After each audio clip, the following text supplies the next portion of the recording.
کہ اللہ کریم نے ہمیں اپنے محبوب کا امتی بنا دی ہے۔ نبی پاک علیہ السلام نے فرمایا طوبیٰ لمن رآنی وآمن بی وطوبیٰ 7 مرات لمن لم یرانی وآمن بی۔ میرے آقا فرماتے ہیں جس نے مجھے دیکھ کے کلمہ پڑھا اس کے لیے ایک خوشی ہے، اور جس نے بن دیکھے میرا کلمہ پڑھا میرے آقا فرماتے ہیں اس کے لیے 7 خوشیاں ہیں۔ ہم خوش نصیب لوگ ہیں، اور یہاں دیکھیں محبت رسول کا تقاضا کیا ہے۔ میرے آقا کریم علیہ السلام سے محبت کا تقاضا یہ ہے کہ ہم آقا کریم علیہ السلام کی سیرت اور صورت کو اپنائیں، اور حضور علیہ السلام کے نقش قدم پر چلنے کی جو ہے وہ ہم کوشش کریں۔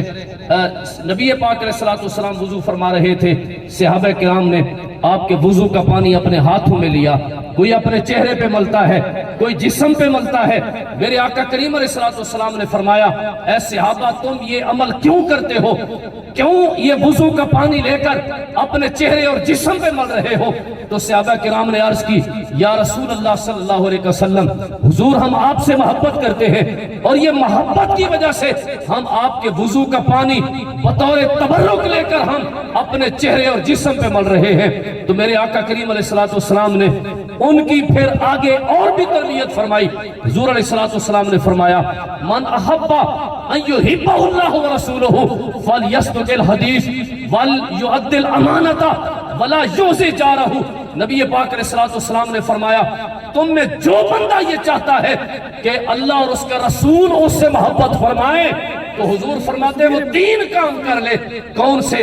فرما فلیصدق الحدیث، اسے چاہیے کہ وہ بندہ ہمیشہ سچی بات کرے، ہمیشہ سچ بولے۔ جب وہ سچ بولے گا تو اللہ بھی اس سے محبت کرے گا، اللہ کا رسول بھی اس سے محبت کرے گا۔ اور دوسری بات نبی پاک علیہ السلام نے ارشاد فرمائی وَلْيُؤَدِّ الْأَمَانَةَ، اور فرمایا کہ جو بندہ اللہ اور اس کے رسول سے محبت کرنا چاہتا ہے، اور جو یہ چاہتا ہے کہ اللہ بھی اس سے محبت کرے، اللہ کا رسول بھی محبت کرے، اسے چاہیے کہ وہ ہمیشہ ایمانداری اور امانت داری کے ساتھ جو ہے وہ زندگی گزارے۔ وَلْيُؤَدِّ الْأَمَانَةَ، امانت ادا کرتا رہے۔ تو میرے آقا فرماتے ہیں رب بھی اس سے محبت کرے گا، اللہ کا رسول بھی محبت کرے گا۔ اور تیسری بات حضور علیہ السلام نے ارشاد فرمائی وَلَا يُؤْذِي جَارَهُ، فرمایا جو بندہ یہ چاہتا ہے کہ وہ اللہ اس کے رسول کا محبوب بن جائے، وہ اپنے پڑوسی کو تکلیف نہ پہنچائے، اسے اذیت نہ پہنچائے۔ لیکن آج کے دور میں آج امانت ایمان والوں میں بالکل ختم ہو چکی، ایمانداری اور امانت داری جو ہے وہ ختم ہو چکی ہے۔ اس حوالے سے حدیث سماعت فرمائے آقا کریم علیہ السلام آپ کا یہ فرمان حضور علیہ السلام نے ارشاد فرمایا ان رجلا ممن کان قبلکم، فرما تم سے پہلی امتوں میں ایک شخص تھا جس نے زمین خریدی، ایک نے زمین بیچی، دوسرے شخص نے زمین خریدی۔ جس نے زمین کو خریدا تھا اس نے اس زمین میں ہل چلایا تو اس میں جو ہے وہ اس نے فوجد الذی اشترا جرۃ فیہا ذہب، اس نے مٹکا پایا جس میں سونا تھا، سونے کا بھرا ہوا تھا۔ تو اس زمین خریدنے والے نے وہ سونے کا مٹکا اٹھایا اور سیدھا اپنے جو ہے وہ بیچنے والے کے گھر چلا گیا، جا کر دروازہ کھٹکھٹایا اور کہا کہ یہ سونے کا مٹکا اور یہ دیگ یہ تمہیں دینے آیا ہوں۔ اس نے کہا یہ کس وجہ سے؟ کہا اس لیے کہ جو تو نے زمین بیچی تھی میں نے خریدی تھی، اس زمین سے یہ سونا نکلا ہے۔ میں نے تم سے زمین خریدی تھی، میں نے سونا نہیں خریدا تھا، لہذا یہ تمہارا، یہ واپس لے جاؤ۔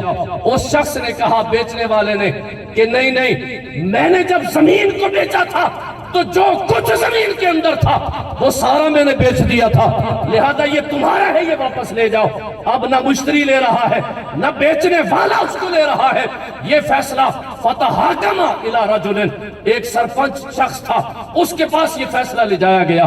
اور محدثین کرام فرماتے ہیں بعض نے کہا کہ وہ کون شخص تھے جن کے پاس فیصلہ لے جایا گیا؟ فرماتے ہیں وہ حضرت داؤد علیہ السلام تھے، اللہ کے نبی وہ تھے۔ ان کے پاس جب فیصلہ پہنچا، مشتری کہتا جی نہیں میرا حق نہیں ہے، کیونکہ جتنی میں نے رقم ادا کی ہے زمین کی، یہ سونے کا جو یہ مٹکا بھرا ہوا ہے یہ اس سے کہیں زیادہ ہے، میری رقم سے زیادہ تو یہ سونے کا مٹکا ہے، زمین تو مجھے مفت میں مل رہی ہے، لہٰذا یہ میں نہیں لوں گا، یہ اس کا حق ہے بیچنے والے کا۔ بیچنے والے نے کہا کہ جب میں نے زمین کو بیچا تھا جو کچھ اس کے اندر تھا وہ سارا میں نے بیچ دیا تھا، اب نہ وہ لے رہا ہے نہ وہ۔ تو فیصلہ یہ کیا گیا، اس حاکم نے جو قاضی تھا اس نے یہ فیصلہ کیا کہ کیا تمہاری اولاد ہے؟ الکما ولدن، حدیث پاک میں پوچھا تمہاری اولاد موجود ہے؟ فقالا احدہما لیل غلام وقال الاخر لیل جاریہ، ان میں سے ایک نے کہا میرا لڑکا ہے، دوسرے نے کہا میری بیٹی جوان ہے۔ تو اس نے بلا کر کہا انکحوا الغلام مال جاریہ، انہوں نے ان دونوں کا نکاح پڑھا دیا، لڑکے اور لڑکی کا۔ فرمایا یہ دیگ اور مٹکا ان دونوں کو دے دو، وہ بھی راضی وہ بھی راضی۔ یہ امانت داری تھی۔ اب اس میں دیکھیں آج کے دور میں اگر ہم اپنے آپ کو دیکھیں کہ ہم میں کتنی امانت رہ گئی ہے، کس قدر جو ہے وہ لوگ امانت داری کو جو ہے وہ بالکل ضائع کر رہے ہیں۔ نبی پاک علیہ السلام نے فرمایا لا ایمان لمن لا امانت لہ، میرے آقا فرماتے ہیں جس شخص کے پاس امانت داری نہ ہو، حضور فرماتے ہیں اس کے پاس ایمان نہیں ہے۔ ایمان اسی صورت میں ہوتا ہے کہ جب انسان کے پاس امانت داری جو ہے وہ موجود ہو۔ اس حوالے سے بڑی خوبصورت حدیث آخری بیان کر کے میں اپنی گفتگو ختم کر رہا ہوں، اور یہ بخاری اور مسلم کے اندر یہ حدیث پاک موجود ہے۔ نبی پاک علیہ السلام نے فرمایا، اور یہ واقعہ بھی حضور علیہ السلام نے پہلی امتوں میں ایک شخص کا واقعہ بیان کیا۔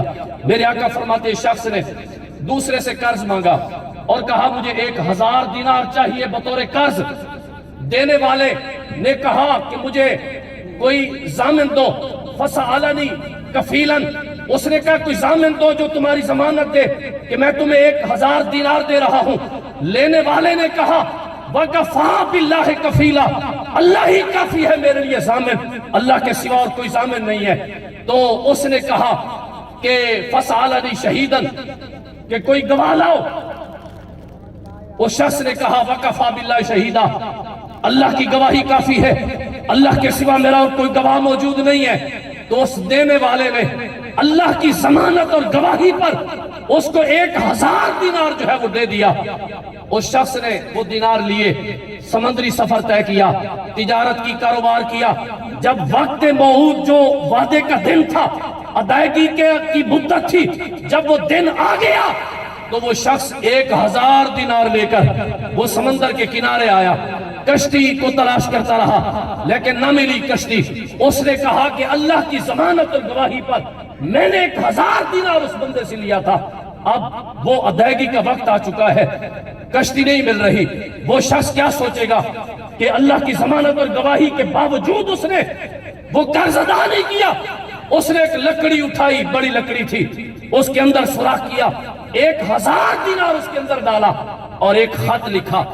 خط لکھ کے وہ بھی اس کے اندر لکڑی کو اس سوراخ کو بند کر دیا اور کہا، یہ بخاری اور مسلم کی متفق علیہ حدیث ہے، کہا کہ اللہم انکا تعلم، اے اللہ تو جانتا ہے یہ بات کہ انی کنت تسلفت فلانا، میں نے فلاں بندے سے قرض مانگا تھا، یا اللہ اس نے مجھ سے ضامن کا سوال کیا تو میں نے کہا اللہ کی ضمانت کافی ہے، اس نے مجھ سے گواہی کا سوال کیا تو میں نے کہا اللہ کی گواہی کافی ہے، یا اللہ وہ تیری ضمانت پر بھی راضی ہو گیا تھا، تیری گواہی پر بھی راضی ہو گیا تھا۔